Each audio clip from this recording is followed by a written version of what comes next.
আমার পরম শ্রদ্ধেয় আমাদের ছোট ভাই হাফেজ মাওলানা আতিক, তার সরাসরি উস্তাদ, আমাদের প্রিয় মানুষ, মহব্বতের মানুষ, একসাথে চলাফেরা হুজুরের সাথে আমাদের, আলহামদুলিল্লাহ আমাদের কুমিল্লার সর্বজন শ্রদ্ধেয় আলেম আল্লামা মুফতি শামসুল ইসলাম জিলানী সাহেব হুজুর আলহামদুলিল্লাহ এখন আসছেন।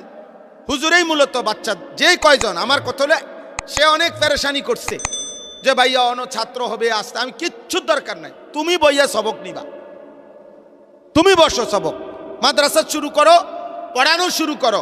যদি ইখলাস থাকে, তাকওয়া থাকে, আল্লাহর জন্য হয়ে থাকে, গুনাহ থেকে বেঁচে থাকে, তো আল্লাহ তাআলা মাটির নিচে গেলেও আল্লাহ কোরআন পড়নেওয়ালা তালেবে ইলম পৌঁছায় দিবে। আর যেটা ইখলাস নাই, তাকওয়া নাই, ওইটা সরে যাবে। ফাআম্মা যাবাদু ফায়াযহাবু জুফাআন ওয়া আম্মা মা ইয়ানফাউন নাস ফায়ামকুসু ফিল আরদ। আল্লাহ কোরআনে বলছে যেটা ফেনা সেটা মিলিয়ে যায়, জাবাদ যেটা সাদা, সমুদ্রের ঢেউয়ের মুখে যেই ফেনা থাকে সাদা সাদা, দেখছেন না, এটা মাখনের মতো, পনিরের মতো, তে সাদা যেটা ফেনা, এটা পারে গিয়া মিশে যায়, এটা আর পাওয়া যায় না।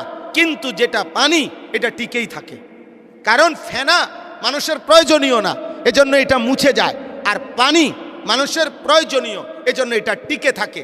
তো আল্লাহ কোরআন এটাই বলছে, যেটা ফেনা সেটা শুকিয়ে যাবে, মিলিয়ে যাবে, আর যেটা উপকারী এটা মানুষের জন্য জমিনে টিকেই থাকবে। অতএব এটাই সহজ কথা। দ্বীনি খেদমত যার মধ্যে ইখলাস তাকওয়া থাকবে, আল্লাহ সেটা কবুল করবেই করবে। অতএব আমার কথা শেষ, হুজুর এখন সবক দিবেন, আমরা একসাথে বসা থাকবো, এরপর হুজুর একটু কথা বলে নির্ধারিত টাইম 8:15 স্বাভাবিকভাবে এশার আজান হবে, 8:30 জামাত হয় সব মসজিদে।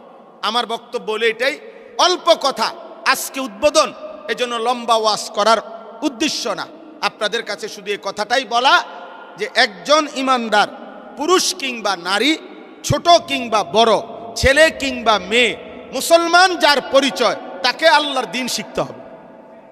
তাকে কি শিখতে হবে বলেন না? আল্লাহর দ্বীন শিখতে হবে।